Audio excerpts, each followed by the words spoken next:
ప్రభునందు మాకు అత్యంత ప్రియులైన దేవుని ప్రజలందరికీ ఈ ఉదయకాల సమయంలో హృదయపూర్వకంగా శుభాలు తెలియజేస్తున్నాను. మన దేవుడు గొప్పవాడు, మహోన్నతుడు, ఆయన ప్రభావం కలిగినవాడు. అబ్రహాముతో దేవుడు మాట్లాడుతున్నాడు, నేను సర్వశక్తి గల దేవుడును, నీవు నా సన్నిధిలో నిందారహితుడువై నడువుము అని దేవుడు చెప్పారు. ఆల్ మైటీ గాడ్, సర్వము చేయగలిగినవాడు, సర్వము తన ఆధీనంలో ఉంచుకొనగలిగిన అద్భుతమైన దేవుడు ఆయన. అలాంటి గొప్ప దేవుణ్ణి ఆరాధిస్తున్నందుకు మనందరం కూడా అతిశయపడాలి, ప్రభువుని మరింతగా మనం స్తుతించాలి. ప్రతిరోజు ఉదయాన్నే లేచిన తర్వాత ప్రార్థన చేసుకుని దేవునితో మాట్లాడిన తర్వాత, వాక్యము ద్వారా దేవుని స్వరాన్ని విన్న తర్వాత, పరిశుద్ధ గ్రంథంలో నుండి ఒక వాగ్దాన సందేశాన్ని ప్రతిరోజు మనం వింటున్నాం. అలా వినడం ద్వారా ఆ రోజంతట్లో మనకు కావాల్సిన స్ఫూర్తిని మరియు ధైర్యాన్ని, ప్రోత్సాహాన్ని మనం పొందుకుని మరింత బలంగా దేవుని కృపలో వర్ధిల్లడానికి ప్రభు సహాయం చేస్తున్నారు. ఈరోజు వాగ్దానం కోసం కనిపెడుతున్నారు కదా, బైబిల్ ఉందా మీ దగ్గర? తెరవండి. 75వ కీర్తన మొదటి వచనాన్ని చదువుకుందాం. Psalm 75 and verse 1. దేవా, మేము నీకు కృతజ్ఞతాస్తుతులు చెల్లించుచున్నాం. నీవు సమీపముగా ఉన్నావని కృతజ్ఞతాస్తుతులు చెల్లించుచున్నాము. నరులు నీ ఆశ్చర్య కార్యములను వివరించుదురు. ఆసాపు అనే భక్తుడు, దైవజనుడు ఈ కీర్తన రచించాడు. అల్తహషెత్ అనే రాగం మీద ఈ కీర్తన రాయబడింది. పూర్వదినాల్లో భక్తులు ఈ కీర్తనలన్నీ కూడా చక్కగా రాగాలు గట్టి పాడేవారు. ఇప్పుడు ఆ రాగాలు మనకు తెలియట్లేదు కాబట్టి చదివేసుకుంటున్నాం కీర్తనలు, కానీ వీటిని పాడేవారు. నాకు చాలామంది ఇశ్రాయేల్ దేశంలో పరిచయం ఉన్నారు. కొంతమంది రబ్బీలు పరిచయం ఉంటే వారితో నేను ఆ సందర్భాల్లో మాట్లాడేటప్పుడు వారు కీర్తనల గ్రంథాన్ని ఇప్పటికీ కూడా పాడుతూ చదువుతూ ఉంటారు. అంటే పాడుతూ ఉంటారు, ఆ కీర్తనల రాగాల్లో పాడుతూ ఉంటారు. చాలా బాగుంటుంది, వినసొంపుగా ఉంటుంది. ప్రాముఖ్యంగా కొన్ని కీర్తనలు అయితే వారు లేచి నిలబడి పాడతారు. రెస్పెక్ట్ఫుల్గా దేవుని వాక్యాన్ని గౌరవిస్తూ లేచి నిలబడి పాడుతూ ఉంటారు. సరే, 75 కీర్తన దగ్గరికి వచ్చేసరికి ఆసాపు అనే దైవజనుడు అంటున్నాడు, దేవా, మేము నీకు కృతజ్ఞతాస్తుతులు చెల్లించుచున్నాము. కృతజ్ఞతాస్తుతులు అన్న చోట ఇంగ్లీష్లో థ్యాంక్స్ అనే మాట రాయబడితే హిబ్రూలో యాధా అనే పదం వాడబడింది. యాధా అనే పదం 114 సార్లు పాత నిబంధనలో ఆ మాట మనం చూస్తాం. దేవునికి కృతజ్ఞతలు తెలియచేయడం. దానికి యాధా అనే మాటకు హిబ్రూ పదానికి ఇంగ్లీష్లో అర్థాలు వర్షిపింగ్ ది లార్డ్, దేవుణ్ణి ఆరాధించడం, and giving thanks to him, ఆయనకు కృతజ్ఞత తెలియచేయడం. ఆయన చేసిన మేళ్లను, ఆయన చేసిన ఉపకారములను మర్చిపోకుండా దేవునికి కృతజ్ఞత తెలియచేయడం. రీసెంట్గా చాలామంది శాస్త్రవేత్తలు ప్రపంచంలో ఎక్కువగా ఆనందంగా ఉన్న వాళ్ళని ఒక చోటకి తీసుకొచ్చి లేదా వారి మీద రీసెర్చ్ చేశారు. వారు ఎందుకు ఆనందంగా ఉండగలుగుతున్నారు? అందరూ ఒకే భూమి మీద బ్రతుకుతున్నాం, అందరూ ఒకేలాంటి పరిస్థితుల్లో జీవిస్తున్నప్పటికీ కూడా కొంతమంది ఎక్కువగా ఎందుకు ఆనందించగలుగుతున్నారు, కొంతమంది ఎందుకు కలవరాల్లో, ఆందోళనలో, దుఃఖంలో, వేదనలో ఉన్నారు? What is the difference between these two groups? ఈ రెండు రకాల గుంపుల్లో వ్యత్యాసం ఏంటని పరిశీలన చేశారు. ఆఖరికి తేలిన ఫలితం ఏంటి అంటే, కృతజ్ఞత అనే అంశాన్ని ఎవరైతే ఎక్కువగా ఆనర్ చేస్తున్నారో, లేదా ఎవరిలో అయితే థ్యాంక్స్ గివింగ్ ఉందో, గ్రాటిట్యూడ్ ఉందో, వారు తక్కిన వారికన్నా, అంటే మిగతా వారికన్నా ఎక్కువగా ఆనందంగా ఉండగలుగుతున్నారని ఒక రీసెర్చ్, ఒక సర్వే తెలియజేసింది. అనేక సందర్భాల్లో మీరు కృతజ్ఞులై ఉండండి, దేవునికి కృతజ్ఞతాస్తుతులు చెల్లించండి, బీ థ్యాంక్ఫుల్ టు గాడ్ అనే మాటలు బైబిల్లో పదే పదే ఎందుకు రాయబడ్డాయి తెలుసా? మనం కృతజ్ఞత చెప్పడం ద్వారా దేవునికి ఏదో లాభం అనుకుంటారు చాలామంది, కానీ ప్రయోజనం మనకే. గ్రాటిట్యూడ్ని మనం డెవలప్ చేసినప్పుడు, కృతజ్ఞత అనే అంశాన్ని మనం ఎక్కువగా ఆలోచన చేసినప్పుడు మనమే సంతోషంగా, ఆనందంగా ఉంటాం. కృతజ్ఞత లేని చోట ఏముంటుంది? సణుగుళ్ళు ఉంటాయి, సంశయాలు ఉంటాయి, గొడవలు ఉంటాయి, వివాదాలు ఉంటాయి, కలవరాలు ఉంటాయి, ఆందోళన ఉంటుంది, కలవరం ఉంటుంది, ఇవన్నీ అక్కడ ఉంటాయి.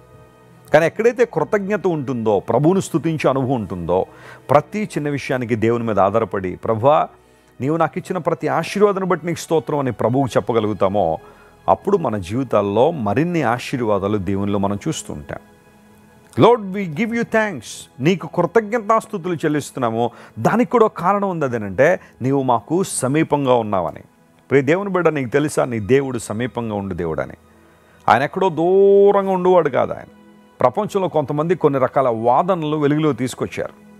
ఆ వాదించే వాళ్ళలో కొంతమంది దేవుడు లేడని వాళ్ళు ఉంటారు కదా, అసలు దేవుడు అనేవాడే లేడు, ఇదంతా దానికి అదే వచ్చింది, దానికి అదే సృష్టించబడింది, ఒక ర్యాండమ్ సెలక్షన్లోనే అంతా వచ్చింది అన్నట్టుగా భావించే వాళ్ళు చాలామంది ఉంటారు.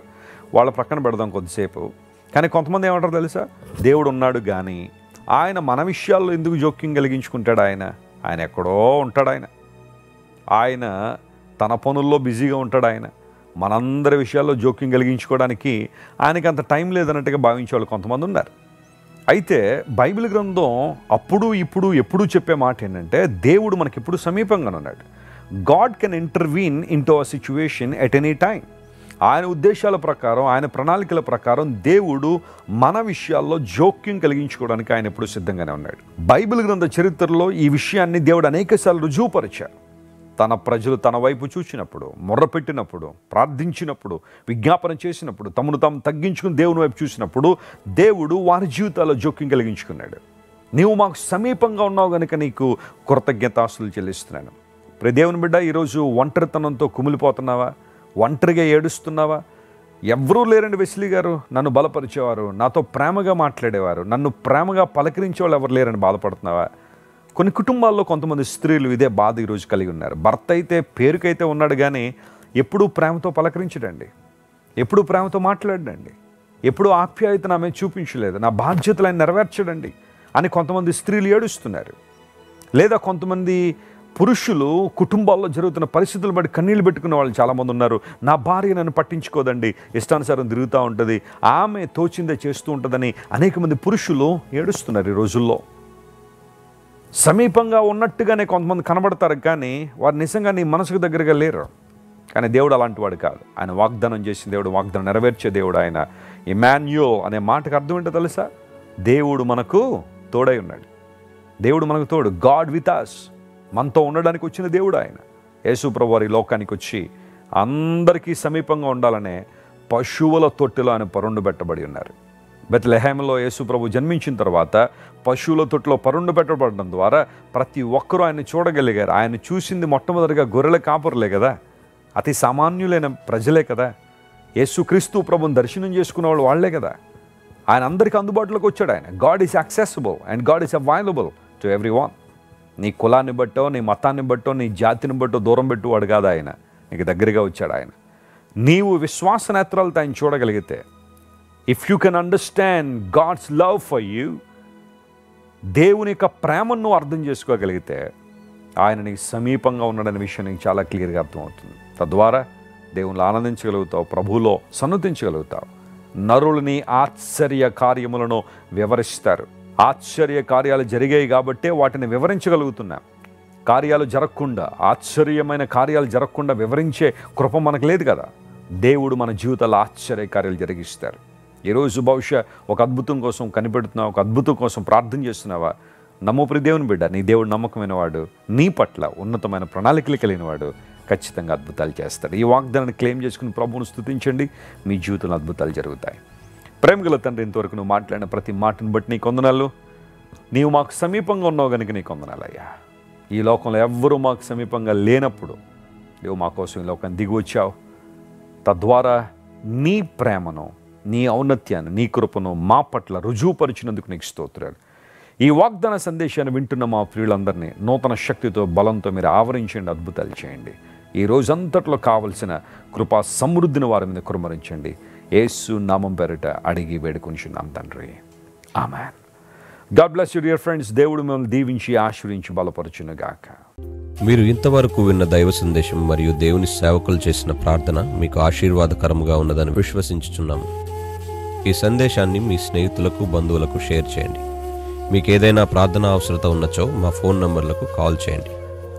దేవుడు మిమ్మల్ని ప్రేరేపిస్తే విశ్వాసంతో సాగుచున్న ఈ పరిచర్యను ప్రోత్సహించండి. మరిన్ని వర్తమానాలు, పాటలు వినుటకు జాన్ వెస్లీ మినిస్ట్రీస్ అను మా యూట్యూబ్ ఛానల్ను సబ్స్క్రైబ్ చేసుకొనండి. ప్రభువైన యేసుక్రీస్తు కృప మీకు తోడైండును గాక.